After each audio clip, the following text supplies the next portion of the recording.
Welcome friends to the latest video reissue of Radical Retro Turtle Toy Talk. At the time of this column's writing, Playmates had recently released the Teenage Mutant Ninja Turtles 25th Anniversary Fugitoid figure. Needless to say, I was so excited to finally see something new and turtle related from Playmates that I ordered him the minute I learned he was on sale. Even though now I've had him for well over a year, it's time for him, and the Fugitoid figures before him, to finally get their video upgrade. Prior to the 25th Anniversary Fugitoid, the Runaway Robot appeared in both the original and the 2003 Teenage Mutant Ninja Turtles toy lines, bringing us a total of 3 figures to look at. While Fugitoid never appeared in the 1987 TMNT cartoon, he was a prominent character in the 2003 cartoon, which more closely resembled the original TMNT comic series than the 1987 cartoon did. In all formats, comic, cartoon, and toy, Fugitoid's origin story is basically the same. The name Fugitoid is actually his current status, merging the words fugitive and android. On the planet Doonib, the peaceful Professor Honeycutt, while wearing a mental enhancement device on his head, accidentally has his mind transferred into the body of his android servant, named Sal in the 2003 cartoon and original comic.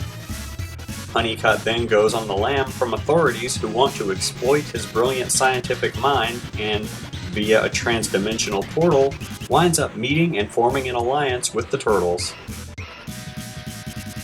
Looking at each of the 3 Fugitoid figures, it's not difficult to determine which line each one goes with.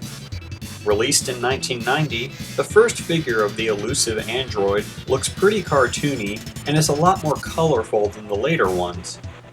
1990 Fugitoid's main colors are bronze and black, with red and blue details. His 5 points of articulation are 2 swiveling hip joints, 2 swiveling shoulder joints, and a swiveling neck. Protruding from the outsides of his knees and the backs of his shoulders are pegs upon which you can attach his electro-stun stick, grappling claw,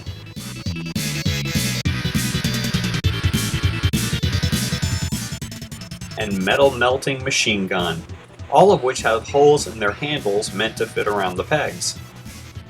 This Fugitoid's coolest feature, though, is his upper chest that pops open to reveal circuitry and another protruding peg. On this peg, you attach his skeletal scanner by the hole in its base, making it look more like it's actually a part of him rather than a separate piece. As mentioned earlier, the 2003 TMNT cartoon was much more similar to the original comic book, and one of those similarities was Fugitoid. The Fugitoid figure for the second Playmates line was released in 2004. He has a blue-gray metallic color with green eyes and mouth. Yes, 2004 Fugitoid is pretty monochrome next to his 1990 counterpart, but he needed to be in order to complement the more serious mood of the 2003 cartoon. He has the same 5 joints as the previous Fugitoid figure, with his pivotal hips, shoulders, and neck, plus 2 pivotal forearms. As far as his accessories go, 2004 Fugitoid comes with a tech pack with an antenna coming out of the top. The tech pack clips so snugly to his torso that if you keep it on him, the only way to lose the pack is to lose the figure. Attached to the tech pack by 2 black and metal gray colored wires are Fugitoid's Octobot Claw and Comlink, both of which fit perfectly over his hands. Since pacifism is a more focal trait of Fugitoid in the second line, his non-offensive gear is completely logical. The third and final figure of the heroic Professor Honeycutt is the TMNT 25th Anniversary Fugitoid. The figure has the same green eyes and mouth as the 2004 one. This Fugitoid, though, has a chrome metal finish, which makes him both identical to the original comic and very difficult to photograph, as he is basically a little robot-shaped mirror. Nonetheless, the lustrous paint job makes for a very eye-pleasing figure. Unfortunately, there are some downsides to the 2009 Fugitoid. I was a little bummed to find out that he comes with no file card or accessories. 2009 Fugitoid simply comes in a white box with his name and copyright information on it. But the part that really gets me is that there is no articulation whatsoever. He is permanently stuck in the same pose.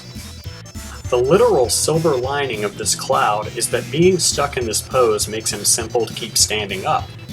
But playing with a figure with absolutely no mobility is not a whole lot of fun.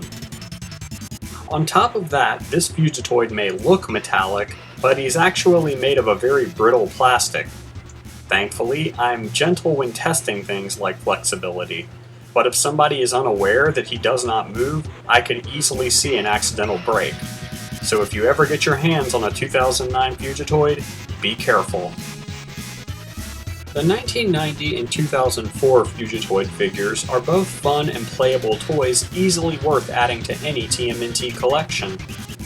The 2009 Fugitoid, on the other hand, is a little iffier.